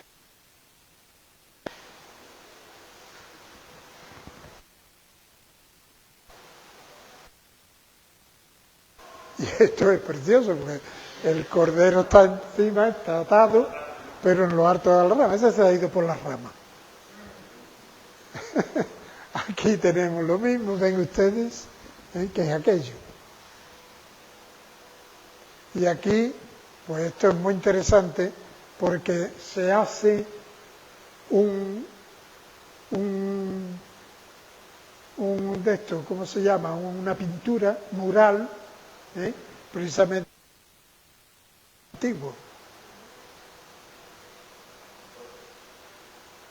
Esto es del monasterio ortodoxo, porque todos los monasterios ortodoxos, naturalmente, claro. ¿Por qué? Porque ya el hebreo se entiende poco y entonces se acude al griego. Pues esto es lo que pasó en España también, que vienen gente de fuera, los bizantinos, unos hacen sus talleres, a lo mejor de cosas de estas, otros hacen otras cosas, comerciantes y demás. Se instalan, vamos a hablar solamente de Andalucía, desde Antequera hasta Almería, pasando por Jaén, pasando por Écija, pasando por Córdoba, lo veremos luego. Y el texto que ellos tienen para entender la Biblia es el texto griego. Por tanto, el árbol lo tienen ahí presente. Bueno, y no solamente eso, sino también otras interpretaciones. Bien, pues aquí nos encontramos dispuestos a degollar. Y ven ustedes dónde está el cordero. Aquí, lo vamos a ver mejor. Allí en la montaña está. Bien, bueno, en Rumanía hay muchísimos sitios, Serbia y demás, ¿no? Bueno, vamos a ir pasando, porque esta gente les encanta la Biblia. Bien, fíjense ustedes dónde está el cordero, que lo vamos a ver ahora mejor. ¿eh? Aquí. ¿Eh? Estos son los preparativos cuando va Abraham con el hijo y demás, que van a la montaña para llevar la leña y todas estas cosas. Bien. ¿Ven ustedes el cordero también atado a un árbol? Bien. Bueno, pues esta figura de abajo es la que sirvió, no, la figura de arriba es la que sirvió para este otro de abajo. Aquí tenemos lo mismo, ven ustedes el cordero aquí, lo van a ver ustedes mejor. El cordero suspendido del árbol, lo que decía San Efrén, para indicar a Jesús en la cruz,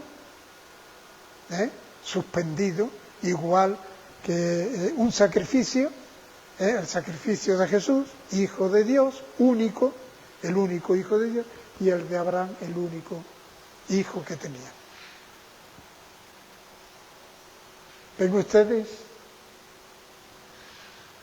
Vamos para adelante. No, esto es de un tríptico, de un político, de una iglesia.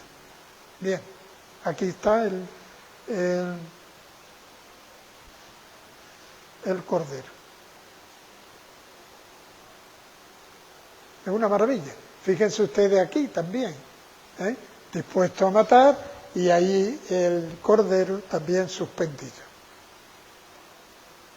Aquí también, encima de un árbol. Y aquí lo van a ver ustedes muy bien.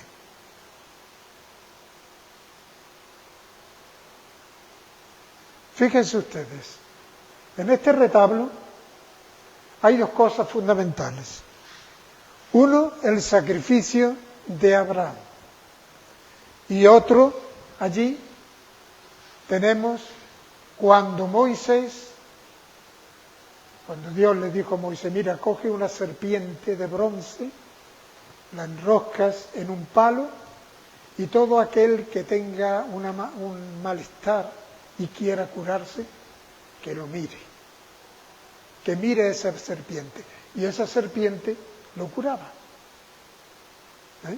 Símbolo, dice el Nuevo Testamento, Juan, que aquí los tenemos, los dos textos, el texto de por una parte, perdón, aquí lo tienen ustedes, en Números, ay.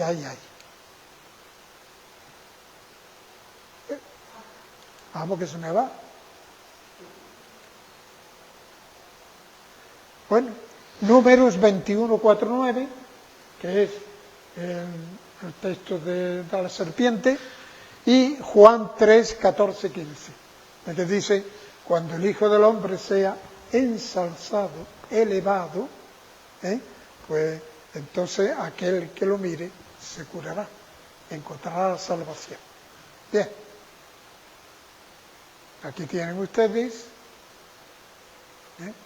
Vamos a ir para adelante, fíjense ustedes que ya es una virguería lo que aquí se hace, ¿no?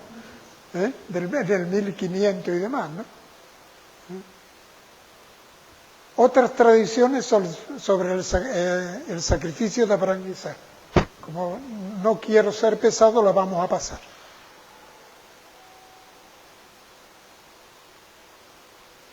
Bueno, aquí los textos que yo he puesto, que hemos corrido aquí, es que claro, como esto es un don de Dios, ya no está ni siquiera allí atado a un árbol, el cordero. Es que un ángel se lo trae en la mano. Ya se lo traen en la mano. ¿Ven ustedes? El ángel, ya quiere compaginar las dos cosas. El don, que viene directamente de Dios, y el sacar al cordero de la zarza. Aquí exactamente igual. Un ángel viene ahí con un cordero. Pero atención que Rafael, no Rafael tú, Rafael, es Rafaello, lo pinta en el Vaticano de esta manera. Vamos a ver si lo encuentro aquí. Vamos a ver si lo encuentro, que me gustaría. Esto es en el portal de esto, aquí, en el dintel, está de la el de esto de San Isidoro, que se lo llevaron de Sevilla a donde estaban los reyes, en León, y para preservarlo, para que no le hicieran nada, no le hicieran daño.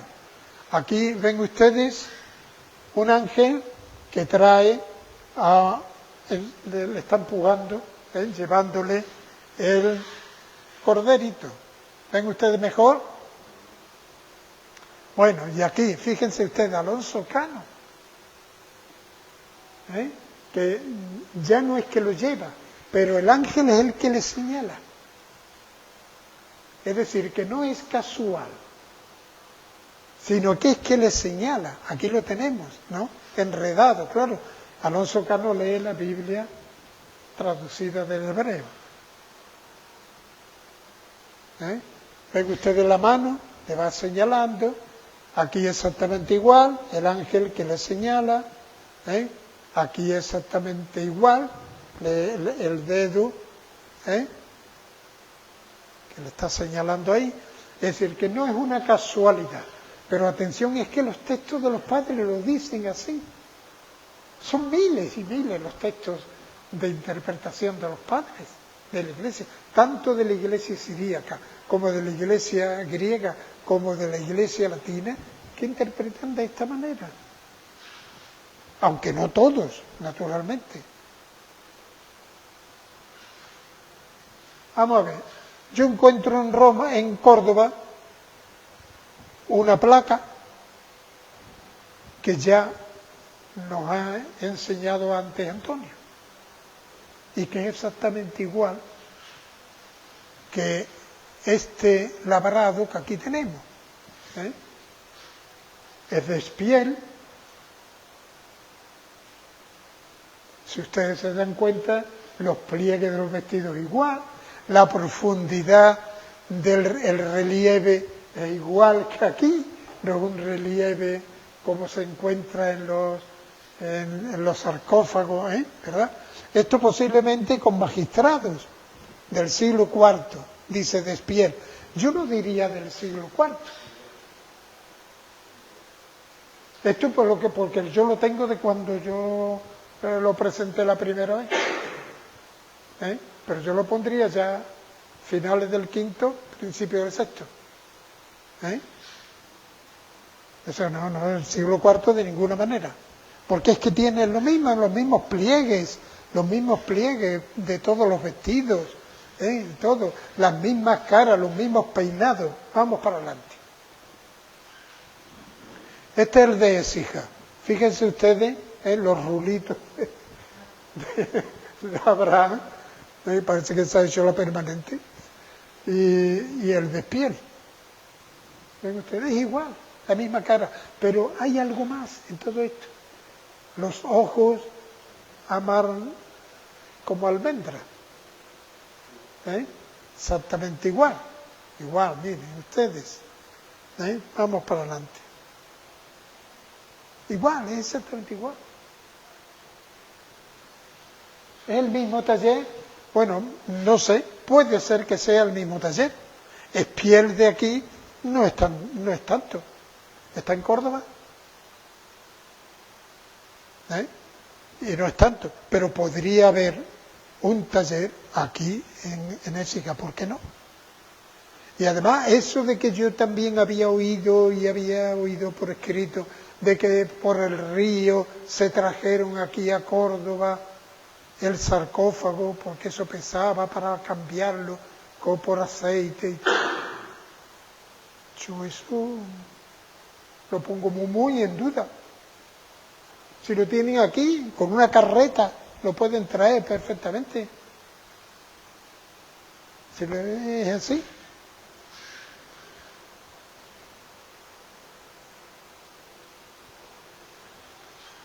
Conclusión.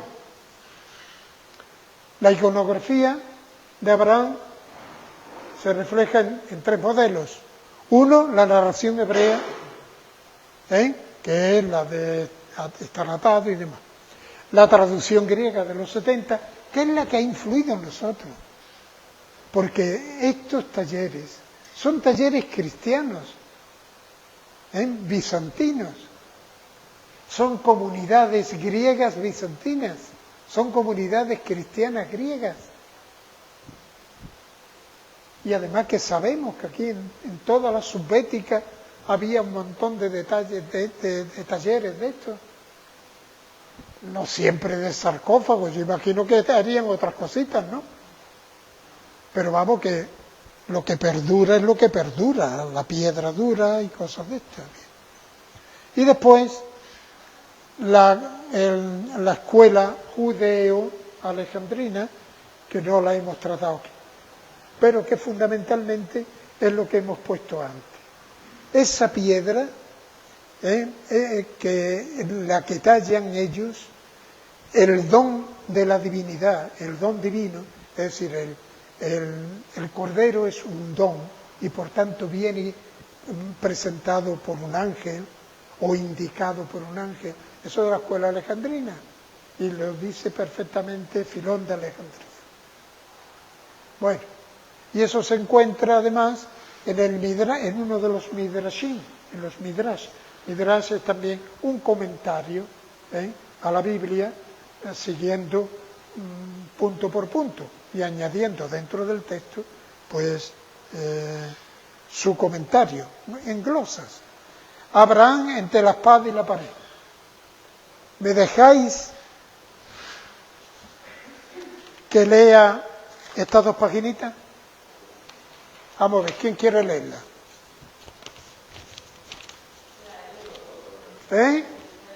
Venga, Cristina.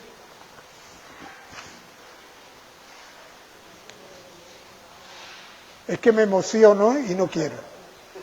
Si alguien me preguntara... Un momento, que vamos a ir para adelante. Venga, sí.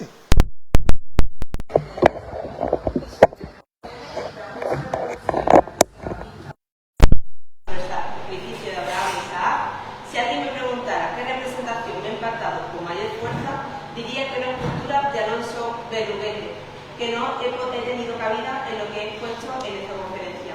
Se trata de una escultura policromada de la primera mitad del siglo XVI, que no llega a 1 metro de altura ni a medio metro de ancha. Berruguete pretende solamente subrayar el dolor tanto del padre Abraham como del hijo Isaac. El padre, con la cabeza inclinada, en quien no cabe arrogancia alguna, como un derrotado, manifiesta su crisis interior, abre su boca suplicante, desearía gritar su desesperada mirada hacia lo alto, con sus ojos vencidos, lacrimosos, parece preguntar a Dios el por qué tiene que probar su fe de esta manera. El hijo, atado sin violencia, con su mundo. Tal vez solo un minuto, pero el tiempo parece detenido ante el profundo dolor e incomprensión. Dios, en su absoluto silencio, no se ha hecho presente todavía, ni se vislumbra el cordero que va a reemplazar al hijo. No parece haber esperanza alguna, ningún paisaje que dulcifique con su concretación la tremenda escena, la promesa que Dios le había hecho sobre su descendencia, que sería como las estrellas del cielo, ha quedado rota por completo. Dios ha faltado a su promesa y él se siente fracasado en su fe. La escultura por sí misma, sin más adorno que el denso y pesado aire que la envuelve, acentúa con una fuerza inconmensurable la angustiosa soledad habitada solo por el dolor. La incomprensión y la resignación que el arte en cada personaje frente a un fracaso sin medida. ¿Qué? Si ya ves Aquí. No, al lado. El vestido que envuelve a ambos personajes parece ser el mismo, una especie de ancho lazo que une el padre con el hijo. Es el momento último, tal vez de solo unos segundos, en que Abraham se lo juega todo o manifiesta su fe, degradándose interiormente o se hunde en el fracaso. Ante este dilema fatal en ambos casos, Abraham manifiesta su desesperación. Quisiera que Dios le hubiese pedido otra prueba. Es el momento que precede a una confesión de fe en medio de un enorme destrozo interior. En resumen, en este conjunto escultórico formado por una única pieza, no hay más que dos hombres derrotados, aplastados, humillados frente a su inconmensurable dolor. Una simple comparación con la obra de Donatello de 1421, conservada en el Museo del Duomo de Florencia, nos hace ver la fuerza trágica y y expresiva de la obra de Alonso Berruguete, que no tiene igual en la iconografía de Abraham Isaac. Vamos a ver. Esta es la obra de Donatello.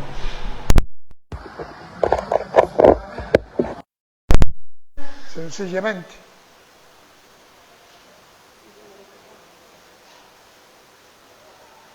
Es de la misma época, ¿eh? Es de la misma época.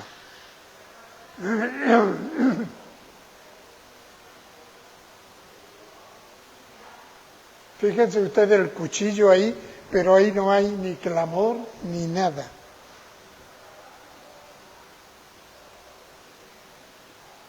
Abraham, sin embargo, en el Berruguete oculta el cuchillo, lo tiene oculto, pero no lo pone sobre el hijo.